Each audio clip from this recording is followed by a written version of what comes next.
Goeiemôre gemeente. Ek is bly ons is almal weer hier en ek hoop dit gaan baie goed met almal en mag dit vir ons almal ook 'n geseënde ontmoeting met mekaar, maar ook met die Here wees. En dan is dit vir my ook baie lekker om my ma en pa en my sussie hier te verwelkom. Maar my pa is ook vandag ons organist en net om te verduidelik, daar is in die week aan die orgel gewerk. En 2 note speel saam, so as my pa A druk, speel 'n B ook, en as hy B druk, speel 'n A ook. So dis kom met 'n bietjie vreemdelik, dis nie omdat hy die orgel kan speel nie. So ja, as dit dalk 'n bietjie vreemd klink, dit sal binnekort reggemaak word. En dan sal ek nou graag vir Lieke vorentoe wil roep vir die gebedsmoment, vir die verjaardag. Goeiemôre almal. Dit is vir my lekker om vir eens nie eers agter die kansel hoef te begin nie. Ek kan maar net hier aan die kant staan en met julle praat. En ek wil vanoggend julle graag so 'n bietjie net vertel oor die verjeugbediening en alles wat ons daar doen. So die verjeugbediening begin van kleuters af. Dit sluit ook ons kindermomente wat ek hoor vanoggend baie oulik gaan wees. Dit sluit ook ons katedrese klasse op sondagoggende in, waar ons kinders in verskillende groepe is wat pas by hulle ouderdomme, maar dit sluit ook nie net ons kinders in nie, dit sluit ook ons jong werkendes in, en dit sluit daarbey saam die ouers van die kinders in. So ons probeer regtig baie moeite doen met ons gesinne, en 'n pad stap en hulle besoek, en regtig 'n gevoel van eenheid skep. En die voorreg wat ons het, is dat ons nie noodwendig honderde kinders en jong mense het nie, en daarom kan ons regtig probeer om moeite te doen en regtig 'n pad te stap saam met die jong mense wat ons wel het. Dit sluit ook nie net eintlik die ouers in nie, ek kan sê dit sluit die oumas en oupas ook in, maar ek voel ons praat genoeg oor julle by alles anderste. So vir alle praktiese doeleindes praat ons vanoggend nou regtig net oor ons gesinne en ons kinders. En so is die verjeugbediening se taak om 'n plek te skep waar gesinne nie voel of hulle in 'n eiland is, in 'n gemeente waar jy meeste van die tyd dalk net huiskop is en baie min kinders en jonger ouers nie. En is wel opwindend en ons verwelkom vanoggend, ek is seker vir hulle hier is nie, maar ons verwelkom ook 'n nuwe gesin vanoggend, en in hierdie jaar het ons 'n hele paar nuwe gesinne met jong kinders bygekry in die gemeente. So dit sê ook ietsie van die kultuur wat ons wil skep, van as mense hier kom en hulle bly met hulle kinders, beteken dit ook dat hulle iets van 'n familie hier beleef. En dit is nie net so waar vir die verjeugbediening nie, ek en Derek kan saam getuig dat ons baie gereeld by mense hoor dat hulle hier instap en hulle voel hierdie is 'n familie. En so is dit wat ons dan ook graag by ons gesinne wil tuisbring, om te sê, maar dit is nie net jou gesin wat hier inskakel nie, maar jy wil word deel van 'n groter gesin en familie. En as jy meer wil weet oor verjeuggevoel, hoor waar jy miskien kan betrokke raak, kan jy gerus vir my na daar kontak en by ons hoor. Maar vanoggend wil ek eintlik net van julle kant af vra dat julle vir hierdie bediening sal bid. En so vra ek dan vir Ilse Marie, ons het voor die tyd met die gesels, en toe sê ek, jy weet, as ek bid, kan jou pa begin speel. Sy sê, maar die een wat jou vorentoe roep moet bid. So ek vra dan vir Ilse Marie om ons hierin te lei vanoggend. Kom ons sit net saam en sluit ons oë. Here, dankie vir kinders en dankie vir mense wie se passie dit is om met kinders en die jeug te werk en hulle ook van te leer. Here, ons bid vir elke kind wat deel is van ons geloofsfamilie. Ons bid dat NG Meyerspark ook vir hulle 'n tuiste sal wees waar hulle in hulle verhouding met U sal groei. Here, ons bid vir die verjeugbediening en almal wat daar betrokke is. Dankie dat U deur hierdie wonderlike mense werk en hulle as instrumente gebruik om vir al die kinders in ons gemeente van U liefde en U goedheid te leer en dit ook uit te leef. Here, ons bid dat U hierdie bediening sal seën en mag alles wat hulle ook in hierdie jaar aanpak net tot eer en verheerliking van U groot en heilige naam wees. Ons bid dit in die naam van Jesus Christus, ons verlosser. Amen.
Soek die Here terwyl hy hom laat vind. Roep hom aan terwyl hy naby is. Die goddelose moet van sy pad afsien en die boosdoener van sy planne. Hy moet na die Here terugkeer, sodat hy hom genadig kan wees, en na sy God, want hy vergeef oorvloediglik. Ja, my planne is nie julle planne nie, en julle paaie is nie my paaie nie, is die uitspraak van die Here. Want soos die hemel hoër is as die aarde, so is my paaie hoër as julle paaie, en my planne as julle planne. Ja, soos reën en sneeu uit die hemel afkom, en nie daarheen terugkeer nie, maar die aarde deurdrenk en plante laat voortbring, dit laat uitsprei, en so saad gee vir die saaier, en voedsel vir die wat eet. Net so sal my woord wees wat uit my mond uitgaan. Dit sal nie vrugteloos na my terugkeer nie, maar doen wat ek wil hê, en die doel bereik waarvoor ek dit gestuur het. Liewe gemeente, genade en vrede vir julle van God ons Vader en die Here Jesus Christus, deur die kragtige werk van die Heilige Gees. Amen. Kom ons staan en dan loof ons die Here saam met lied 2 en 4.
ons dit net so lang met ons saam. Ons almagtige God en Hemelse Vader, Here, dankie dat ons weer vanoggend as 'n geloofsfamilie U kan loof en prys met ons dankoffers. Here, dankie dat ons kan glo en vertrou dat U ons sal lei om daarmee te werk te gaan volgens U wil.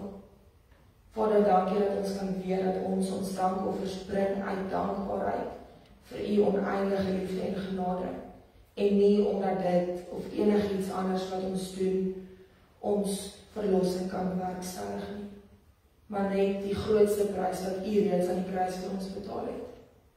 Here, dit is ons gebed dat ons ook in hierdie lydingstyd nie net met ons dankoffer na U toe sal draai nie, maar met ons hele wese en dat ons opnuut ons menslike sterflikheid sal besef, maar ook dat ons nuwe lewe in U het.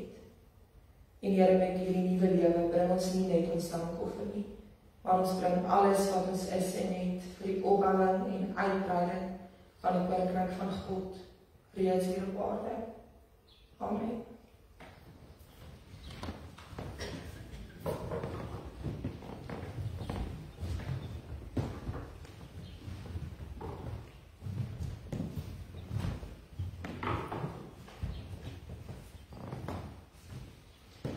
Goed, dan gee ek nou graag geleentheid vir almal om mekaar te groet en te hoor hoe dit gaan op hierdie lekker reënerige Sondagoggend.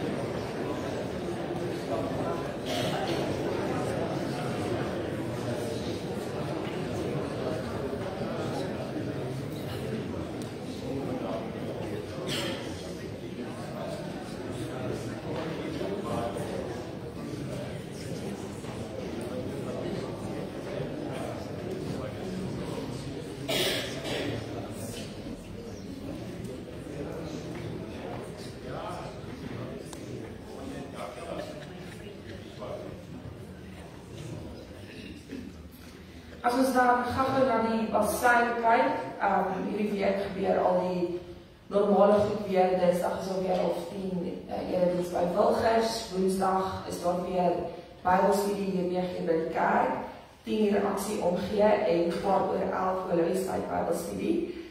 Dan by die voorbereidingslys is redelik lank, so verwys ook maar net daarna.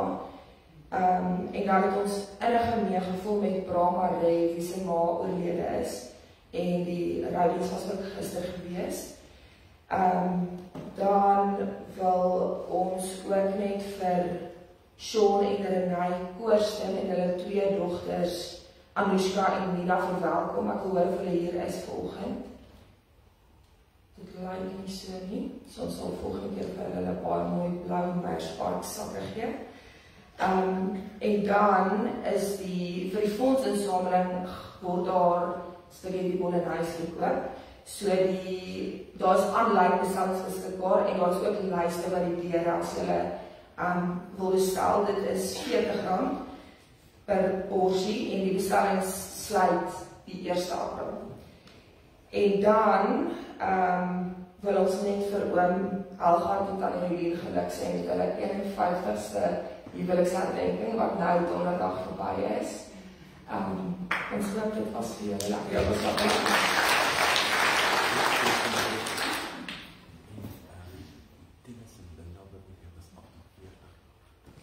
En Tinus en Linda Beweer was 48 jaar getroud. So ons sê vir hulle ook baie geluk.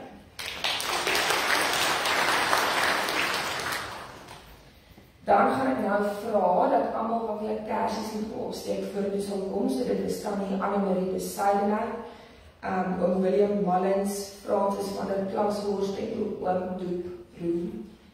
Asseblief dit is tannie Annemarie asseblief.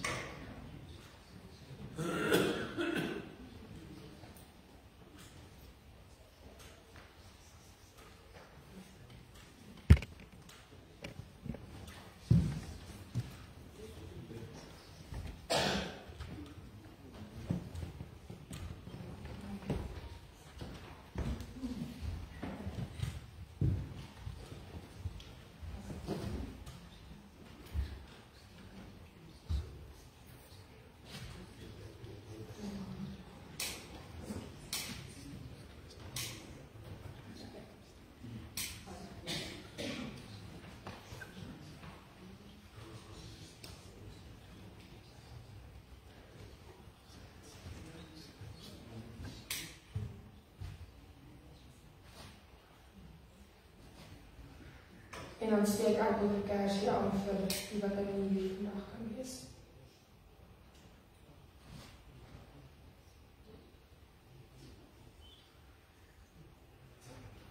Kom ons staan en sing vir ons vir die seën.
Goed, en dan vra ek vir Derek om net vir ons meer te vertel oor Paasete.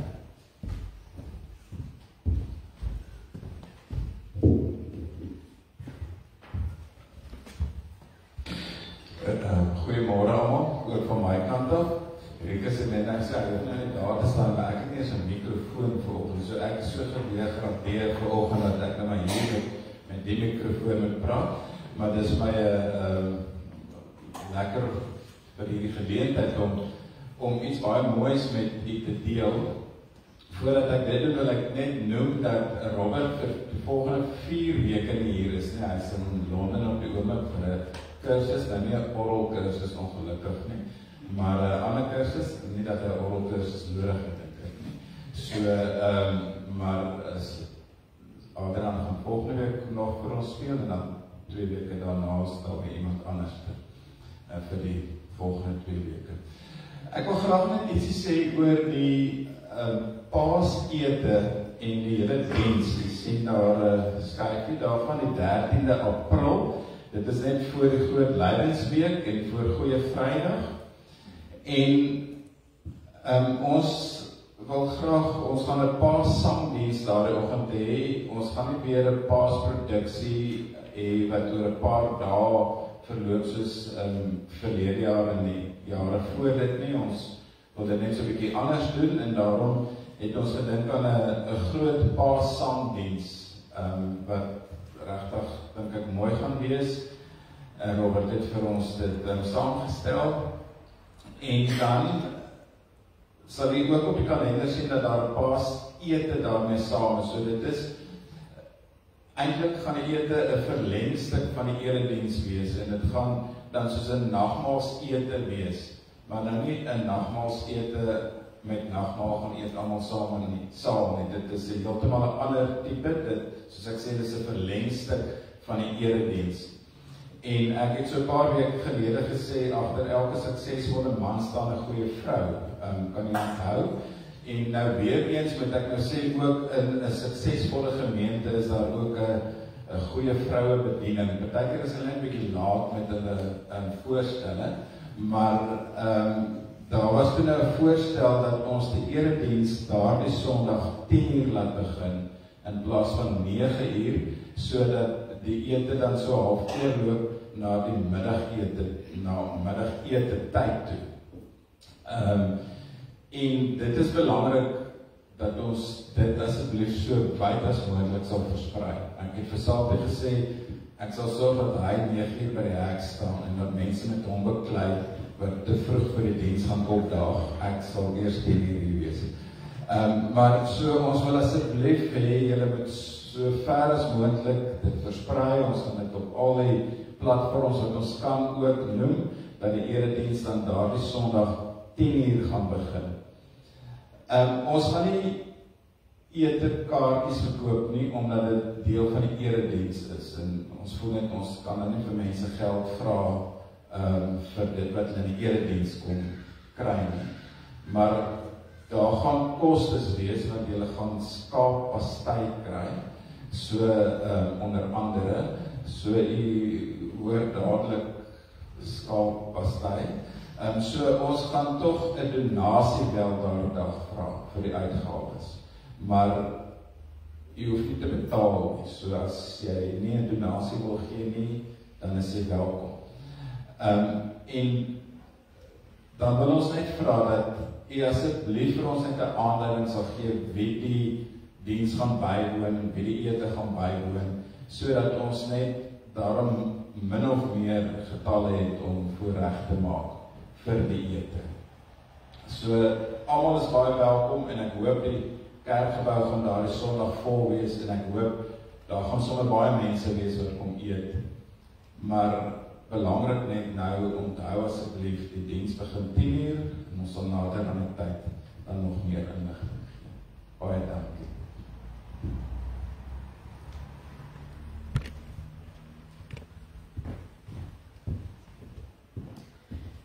Dan vra ek vir al die jongelinge om asseblief voor te kom.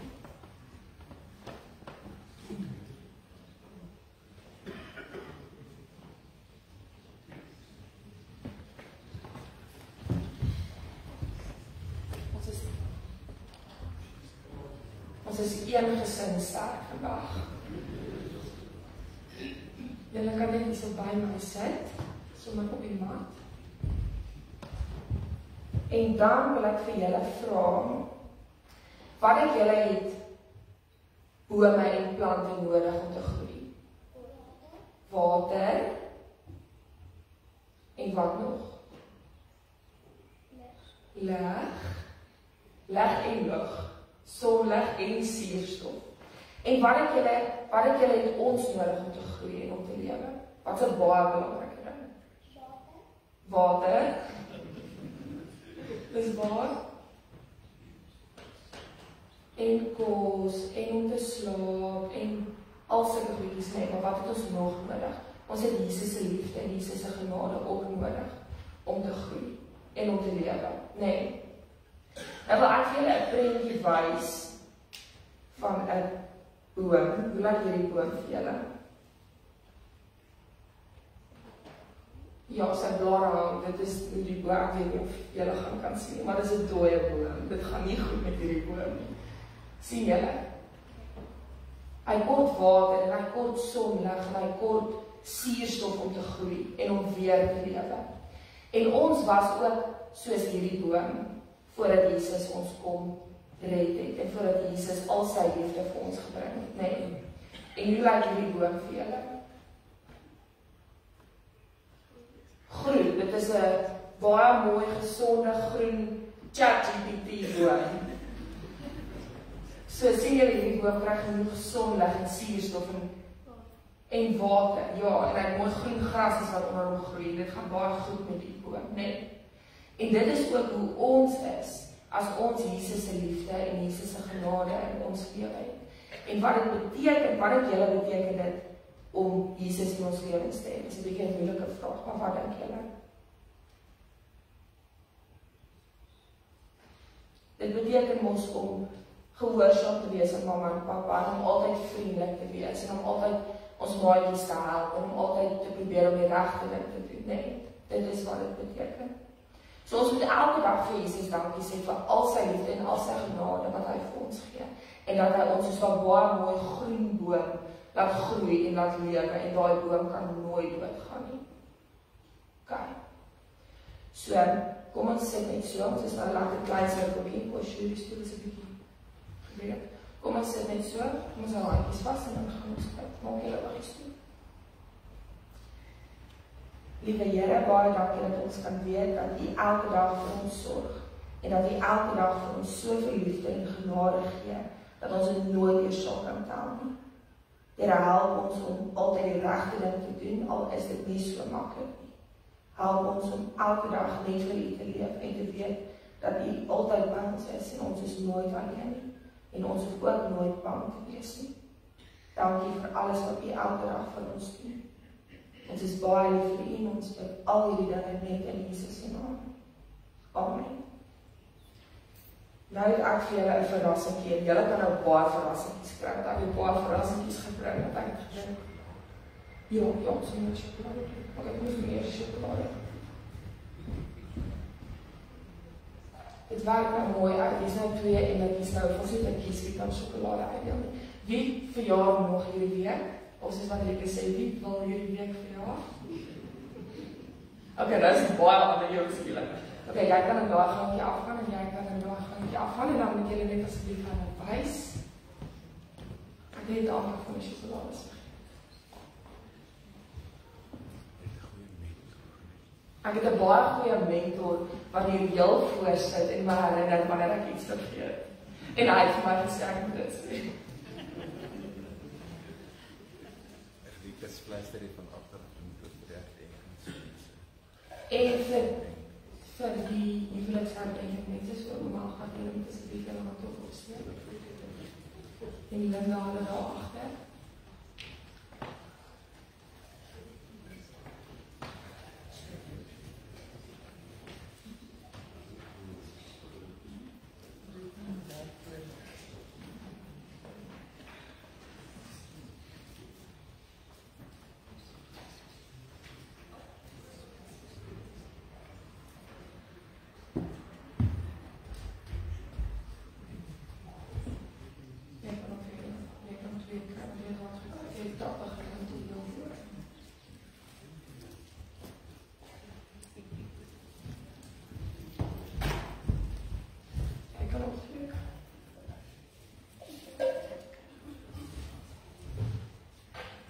Okay, nou kan julle al twee verrassings kry, want ek het baie meer gebring.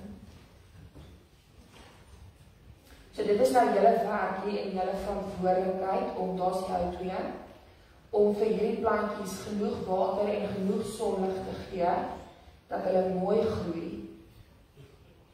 So as julle wil kan julle hulle in 'n tuin gaan plant of in 'n potjie sit. Dis net en dan moet julle mooi na hulle kyk. Okay.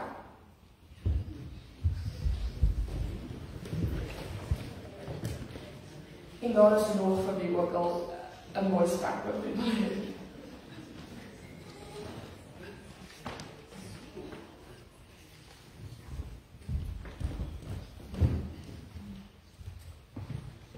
Goeiemôre weer eens van my kant af. Ek sit net so en dink soos wat ek na die oral luister en ek hoor so 'n bietjie van 'n gesuis of van die klankstelsel ook af. En ek dink baie van hierdie is juist groeipyne, want soos wat julle weet, ons die klank ook voordoen en die oral is onlangs en weet in hierdie week half oorgedoen en reggemaak, maar ek dink ons bietjie drade wat nie heeltemal reg is nie. En die beeld kom half van my op asof mense iemand wat 'n baie goeie resieskar-drywer is, 'n kar gee met 2 papwiele en sê maar gaan, wys vir ons wat jy kan doen. En ek voel dis miskien nie dit vanoggend vir Adrian moet voel. Ek kan net dink as hy doen wat hy moet doen, maar tog gebeur nie wat moet gebeur nie, kan 'n frustrasie wees, maar so dink ek aanmoediging is altyd goed. So ek dink ons taak as gemeente vanoggend is om daai valsnote dood te sing. En regtig ons beste te probeer om ook so te ondersteun en dan om in dankbaarheid vir die feit dat hy hier is. Ek wil vir julle ook so vertel terwyl ons nou oor karre praat. Seker vir die laaste week of so, elke keer wat ek my kar aansit, kom daar so 'n blokkie voorop wat sê service required. En die eerste keer toe dit gebeur, toe kry ek die pyn hier in my lyf af, dat ek sê vir myself, ek dink net die kar kry, hierdie is nie moontlik nie. Wat gaan nou aan? En toe kom ek nou agter, dit is omdat hy hier by 60,000 kilos is en dit is wanneer hy weer gediens moet word. Maar hy is op 58,000 kilos gediens, so nou weet ek nie hoekom sy kop so die mekaar is nie. So daar is toch niks fout nie, maar ek dink ons almal kan daarmee assosieer, as jy 'n engine liggie of so iets sien op jou kar opduik, ja, kom jy dit nogal agter. En ek wil hê moet aan hierdie beeld vashou, soos wat ons in die erediens ingaan vanoggend. Maar voordat ons dit doen en voordat ons saam bid, wil ek vanoggend ook 'n moeilike vraag vra. En ek wil vir julle so miskien 'n oomblik van stilte gee, maar ek wil vir julle vra, wanneer laas het jy daaraan gedink dat jy gaan doodgaan? Dat jy gaan sterf? Dat jy as mens nie gemaak is om in hierdie vleissakkie wat jy is, vir ewig hier op aarde net rond te loop. Dis nie 'n besonderse lekker ding om aan te dink nie. En ek dink, daar's tye in jou lewe wat jy nog meer daaraan dink. Dan is daar tye in jou lewe wat jy miskien minder hieraan dink. En dan is daar tye wat jou brein en gedagtes miskien daaraan wil dink en daarmee gekonfronteer word. En dan doen jy enigiets in jou mag om op te hou om daaraan te dink.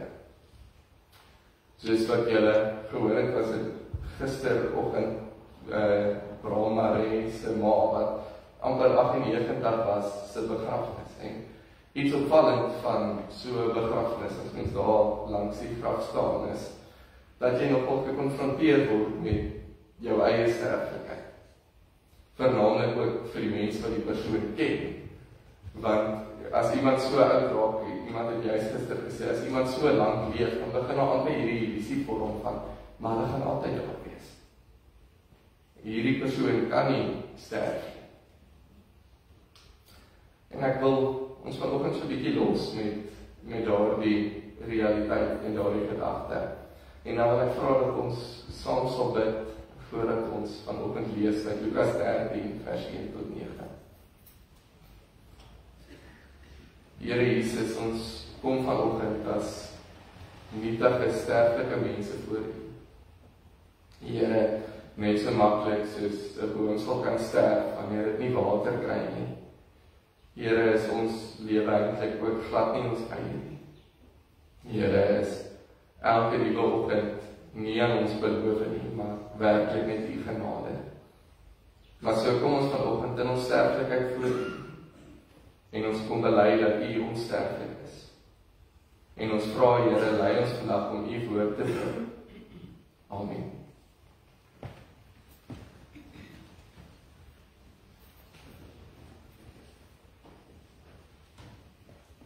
As julle wil blaai, dit is Lukas 13, vers 1 tot 9, as julle daar sien.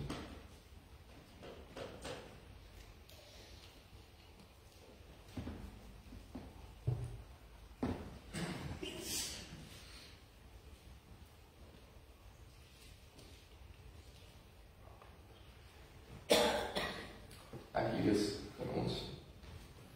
Juis in daardie tyd het mense vir Jesus kom vertel van die Galileërs vir wie Pilatus laat doodmaak het, waar hulle besig was om hulle offerdiere te slag. Toe antwoord Jesus hulle: Dink julle dat hierdie Galileërs groter sondaars was as al die ander Galileërs, omdat dit met hulle gebeur het? Nee, ek sê vir julle, maar as julle nie bekeer nie, sal julle net soos hulle ook almal omkom. Of daardie 18 wat dood is, toe die toring van Siloam op hulle ineengestort het. Dink julle dat hulle skuldiger was as al die ander inwoners van Jerusalem? Nee, ek sê vir julle, maar as julle nie bekeer nie, sal julle net soos hulle ook almal omkom. Daarna het hy hierdie gelykenis vertel. 'n Man het 'n vyeboom gehad wat in sy wingerd geplant is. Toe hy vrugte daaraan kom soek, maar niks kry nie, sê hy vir sy tuinier: Kyk, dis net 3 jaar dat ek aan hierdie vyeboom vrugte kom soek, en ek kry niks nie. Kap hom uit.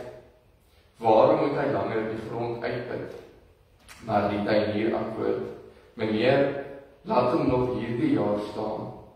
Ek sal die grond rondom hom omspit en bemes. Miskien sal hy dan volgende jaar vrugte dra, maar so nie kan U hom uitkap. Ons lees tot sover.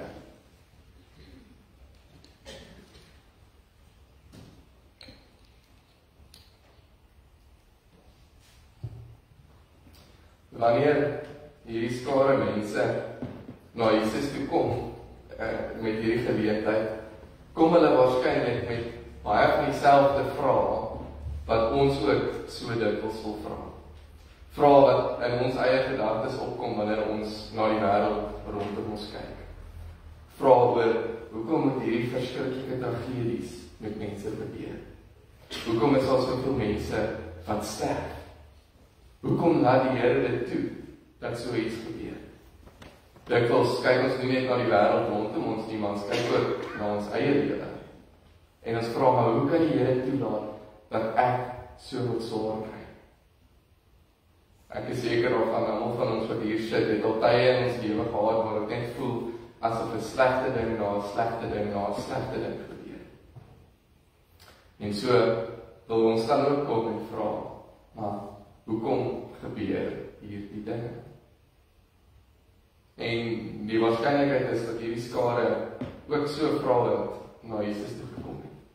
Hulle kom vertel hom van hierdie gebeurtenisse, nie net om hom daarvan te vertel nie, maar by hom te hoor, maar gee vir ons antwoorde. Wat gaan hier aan?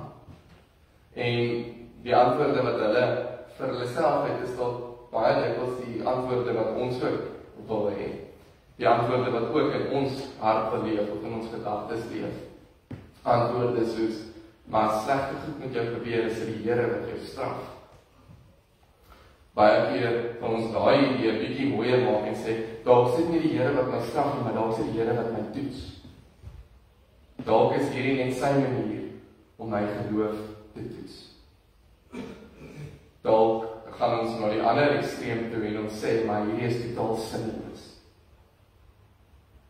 En baie mense het juist al as gevolg van hierdie vraagstuk hulle geloof verloor. Hoekom is daar soveel pyn en lyding in hierdie wêreld? Hoekom is ek in hierdie vleisstapie wat so broos is? Hoekom is dit so dat die lewe in 'n oogwink verby kan gaan? Dit is nog makliker om dit bietjie te rasionaliseer as dit iemand is wat ouer is wat moet sterf. Want dan maak dit sin, dit is mos die normale lewensgang. Dit is mos hoe goed gebeur. Jy moet 'n vol lewe hê en dan aan die einde moet jy tevrede sterf. Maar wat maak ons as 'n kind sterf? Wat maak ons as 'n jong persoon wat hulle hele lewe voor hulle het, moet sterf? Wat maak ons as 'n babatjie wat nog nie eers die kans gehad het om die wêreld te sien nie, alreeds in die baarmoeder sterf? Hierdie vraag is nie nuwe vraag nie. 2000 jaar terug was hierdie vraag nog steeds op die voorgrond van menswees, selfs langer terug as dit. Jesus doen wel iets baie interessant in hierdie gedeelte. En hy ontmoet nie hulle noodwendig daar en gee hulle die antwoord wat hulle wil hoor nie. Hy los nie hierdie groot spanning op van hoekom is daar lyding in hierdie wêreld nie. Hy delf eerder dieper in hierdie situasie in hierdie gebeurtenisse. Hy vra hierso 'n vraag wat een van ons eerste instinkte of gedagtes dadelik van die hand wys. Hy vra maar, is hierdie mense wat gesterf het, die groep wat deur geweld gesterf het en die groep wat deur 'n ongeluk gesterf het, is hulle enigstens meer sondig as julle wat hier vir my hierdie vraag kom vra? Is hulle enigstens meer sondig of skuldig as ons wat vandag hier staan of sit? En hy vra hierdie vraag om vir hulle te sê, maar julle gaan ook so sterf. Dit klink of hy sê, maar julle gaan net so omkom. Maar wat Jesus hier besig is om te doen, is om te wys, maar daar is iets baie dieper as menslike sterflikheid wat aangespreek moet word. Ons het laasweek gelees dat Paulus dit so duidelik stel dat sy oë nie is op hierdie wêreld nie. Sy oë is nie op hierdie broos slypot nie, maar sy oë is op die ewigheid en daarom kan hy leef ten spyte van hierdie gebroke wêreld. En Jesus doen hier dieselfde ding.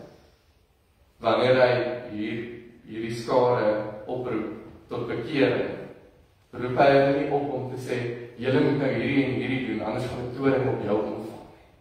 Jy moet nou al hierdie dinge doen, anders dan gaan jy kalboedig vermoor word, as jy net besig is om jou geloof uit te oefen. Dis nie wat Jesus sê. Jesus vat hierdie aardse ding en hy skuif dit na 'n ewige lens toe en hy sê, maar daar's iets baie erger as jou menslike sterflikheid. As jy nie naby aan God leef nie, lewe jy al klaar in 'n toestand van doodsheid. Is jy al klaar so goed soos dood. En daarom maak die menslike sterflikheid nie saak nie. Wat saak maak is dat jy nie in die ewige verderf beland nie. Wat saak maak is dat jy nie jouself heeltemal aan die dood oorgee sonder om naby aan God te leef nie. Jesus praat nie hier, as hy praat van omkom, oor ons gewone menslike sterflikheid nie. Jesus praat hier van 'n ewigheid sonder God. Jesus praat hier van wat gebeur nadat ek sterf. Gaan ek dan net dood bly? Of daarteenoor gaan ek kies om naby aan God te leef? Want vir Jesus is dit baie belangriker as wat nou enige oomblik met ons kan gebeur. Vir Jesus is dit baie belangriker as ons brose menslikheid wat hier op aarde kan sterf. Jesus se oë is hier gerig op die ewigheid. Wat Jesus dan juist probeer sê is, dis van my kar se verhaal inkom is, wanneer ons hoor van die lyding in die wêreld, wanneer die lyding en die dood van hierdie wêreld so naby ons harte is, moet dit eintlik soos 'n check engine liggie wees wat in ons lewe ophou. Wat vir ons sê, maar het ek regtig my lewe aan die Here gewy? Vertrou ek regtig op hom en nie op myself nie? Is ek regtig besig om te lewe vir hierdie skat binne my? Of is ek nog steeds besig om te lewe vir hierdie stikkende kleipot wat ek oor en oor probeer mooi verf, sodat dit tog net goed kan lyk? Want as jou fokus is op hierdie kleipot, dan gaan dit vir jou altyd die verskriklikste ding wees om te erken, maar ek is sterflik. Dan gaan dit nooit lekker wees om te sê, maar ek gaan eendag doodgaan nie. Want dan is dit al wat jy het.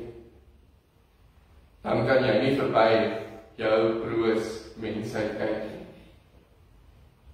Wat Jesus ons juist hier aanspoor om te doen, is eintlik om die deksel van jou kleipot af te haal en te sê, maar wat leef hier in my binneste? Is God hier in my hart? Lewe ek vir hom eerder as vir myself? En daarom gaan hy verder en hy vertel hierdie gelykenis van die vyeboom. En wanneer hy hierdie gelykenis van die vyeboom vertel, is sy klem juis op God se genade. En wie hy juist toespreek met hierdie vyeboom is die volk van Israel. Die volk van Israel wat ons so gereeld hoor, hoe Jesus in hulle teenwoordigheid is, maar hulle kan nie eers God wat by hulle is, raak sien nie.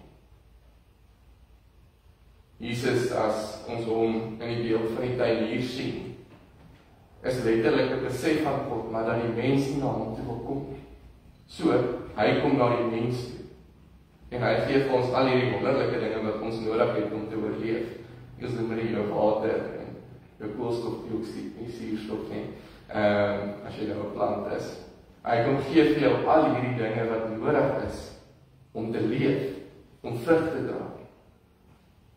Want wanneer hy dit aan die mens oorlaat om na hom toe te kom, dan kan dit nooit gebeur nie.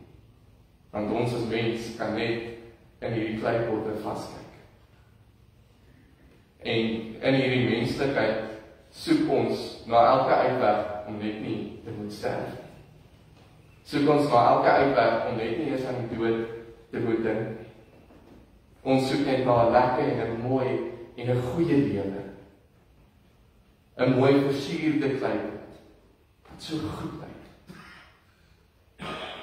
En dit, soos die prediker sal sê, is alles wat gejaag na wind.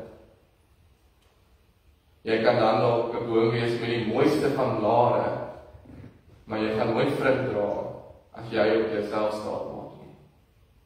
Jy gaan nooit werklik iets beteken nou of in ewigheid as jy op jouself wil reken nie. En daarom, wanneer mens hierdie woorde lees, is dit so maklik om dit met vrees en bewering te lees. Om so bang te wees vir die dood, vir die oordeel. Om selfs bang te wees vir God. En te sê, maar gaan hy my dan ook so verbrysel? Maar Jesus sê nie hierdie woorde om ons bang te maak nie. Hy sê nie hierdie woorde om te maak dat ons wil wegkruip vir God nie. Inteendeel probeer hy juist net 'n dringendheid by ons skep om te sê, maar dit is belangrik om met die Here se genade te leef. Dit is belangrik om te besef dat die Here sê, nee maar, kom ons gee hom nog tyd. Kom ons kyk of Rikus tog die vrugte van bekering sal dra. Kom ons kyk of hy tog in my genade gaan leef, eerder as om op homself staat te maak. Baie van ons het hierdie idee dat ons wil eintlik Ilse Marie hierdie in die Bybelstudie behandel. As ons in Lukas lees ons van die 2 misdadigers aan die kruis. En ons lees van die een misdadiger wat daar op die kruis bekeer, sy lewe vir die Here gee, en ons lees, vandag sal jy saam met my in die paradys wees. En dit is wonderlik. En dit kommunikeer iets van die waarheid van Jesus se genade. Maar Jesus sê ook veel meer as net dit. As jy jou teologie of jou godsverstaan tot dit wil realiseer en sê, ag, eendag as ek op my sterfbed is, dan sal ek vir die Here sê, ag Here, nou gee ek my lewe vir U. Maar vir nou wil ek lewe soos wat ek wil leef. Vir nou wil ek net doen wat ek wil doen. Hier kom herinner Jesus ons dat die lewe regtig kort is. Dat die lewe regtig onseker is. Dat jy nie weet wat gebeur môre of 5 minute van nou af of 'n minuut van nou af nie. En daarom nie om jou bang te maak nie, maar juist om vir jou te sê, terwyl ek hier is in jou midde, lewe vir my. Terwyl ek hier is, sterf aan die goed wat maak dat jy nie in my kan lewe nie. Met as Woensdag, wanneer mens vorentoe kom en jy kry jou kruisie op jou voorkop, sê ons die woorde, onthou dat jy sterflik en sondig is. Maar onthou dat jy in Jesus Christus aan God behoort. Jesus skep juist hierdie beeld van die dood, van die duister, van die onsekerheid van die menslike toestand, om dit te kan kontrasteer met die helderheid van die lewe wat God vir ons gee. Jesus skep juist hierdie beeld nie om te wys op die dood nie, maar om te wys op die lewe wat ons in Jesus Christus het. En so is dit juist waar lydenstyd ook gaan. Lydenstyd is 'n tyd waar ons selfondersoek doen, waar ons ook self na ons boom kan kyk en vra, maar dra ek die vrug wat ek alleen kan dra as ek op God vertrou? Of moet ek sê, Here, ek is sondig en gebroken. Here, ek is stikkend. Soos Paulus sê, Here, dit wat ek wil doen, dit doen ek nie. Maar dit wat ek nie wil doen nie, dit doen ek keer op keer. Moet ons nie ook, soos die tollenaar, op ons bors gaan slaan en sê, Here, wees my sondaar genadig nie. Want is eers wanneer jy aan hierdie ekkigheid, aan hierdie drang om die dood te ontsnap, hierdie drang om net die vreugdes van die lewe, hoe kortstondig dit ook mag wees, na te streef. Wanneer is dit nie juist dit waarin ons moet sterf en sê, my Here, kom genees U my. Want niks in hierdie wêreld kan dit wat binne my stikkend is, genees nie. Niks in hierdie wêreld kan die sonde las, die skaamte wat hier binne my leef, van my wegvat nie. En Here, wanneer ek na hierdie skaamte en hierdie onsekerheid kyk, en hierdie sonde wat ek het kyk, dan kan ek net sien, maar Here, ek is eintlik klaar dood sonder U. Ek is net besig om te bestaan eerder as te leef. En so is dit my gebed vir elkeen van ons hier in die lydenstyd. Dat ons na die Here toe sal kan draai, soos wat Jesus hier sê. En sê, Here, ek wil nie wag tot op die laaste nippertjie om hier genade te aanvaar nie. Here, ek wil nie wag tot op die laaste nippertjie om my menslikheid, my sonde, hoe siek ek voor U is, te bely nie. Here, ek wil dit vandag hier voor U doen. Want ek weet, deur dit het ek die ewige lewe, maar ek het dit reeds nou. Juist wanneer ek ophou fokus op my kleinpot en hoe dit behoue kan bly, juist dan kan ek lewe om die skat wat binne my is, ten volle uit te leef en met die wêreld te deel. Juist dan kan ek laat God se Gees my omskep, my verander, sodat ek nie deur my eie krag nie, maar deur hom kan vrug dra. Sodat ek deur hom werklik kan leef.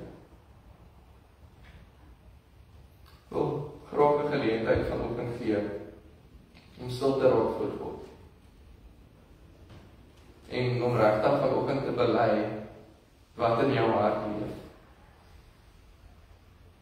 Ken nie elkeen van julle nie. Ek ken net my eie hart en die Here ken tog my eie hart ook beter as wat ek self doen. Maar gaan na hom toe en deel jou broosheid, jou opstand teen hom, jou eie ekkigheid. En vra vir hom, Here, vergewe my en louter my, sodat ek vir U sal leef en nie vir myself nie. Vra hom om jou lewe te kom omskep, sodat jy die vrug van die Gees kan dra, waar ook al jy gaan. Ons God sê.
Almagtige God, ons kom bely vandag dat U ewige God is.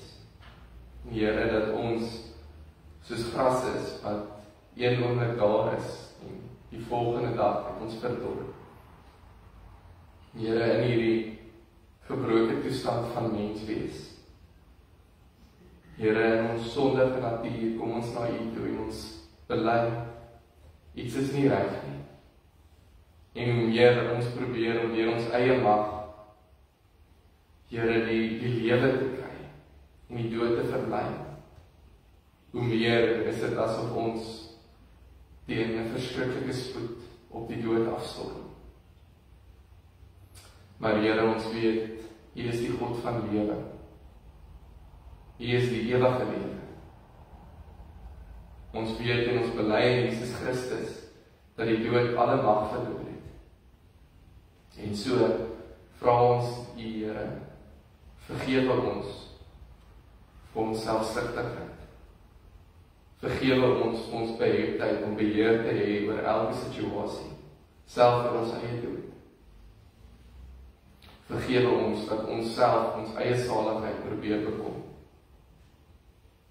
En Here, wanneer ons hiervan gelouter is, en wanneer ons U vergifnis ontvang, help ons dan, Here, om op U staat te maak. Help ons, Here, om terug te val op die lewe wat U gee.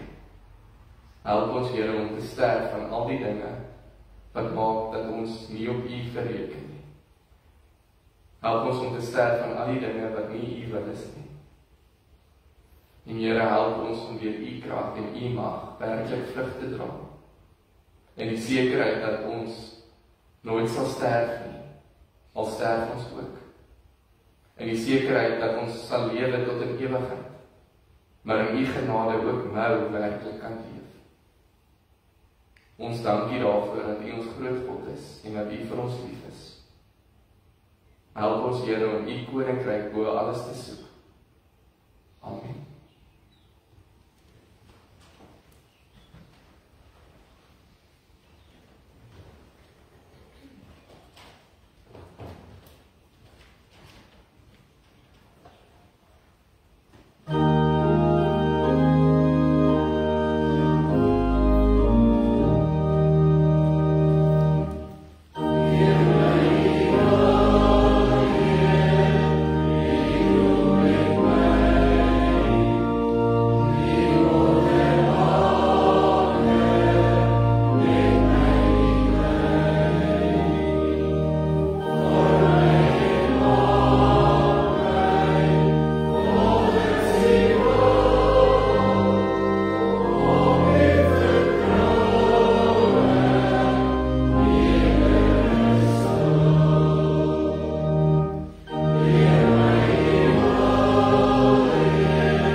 Ek glo in Jesus Christus, die woord wat mens geword het.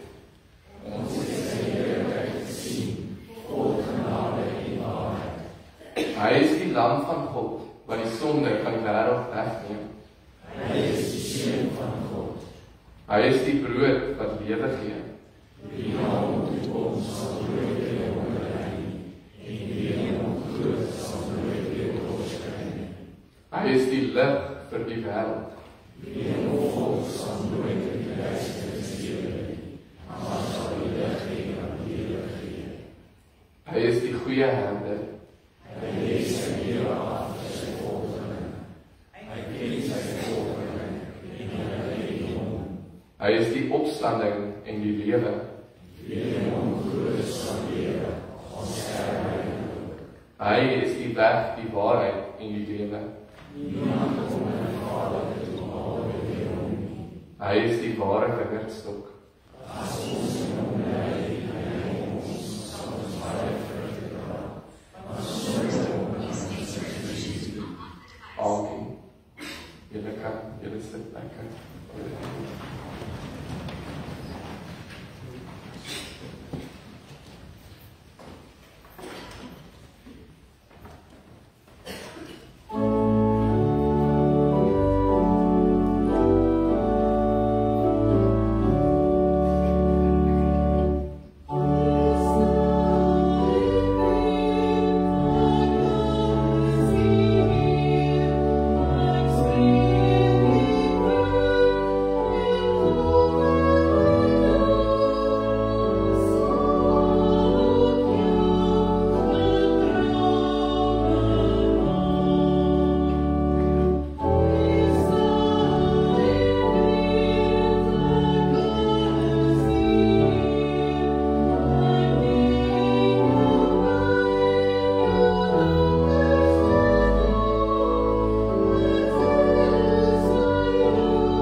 staan nou saam van die seën van die Here.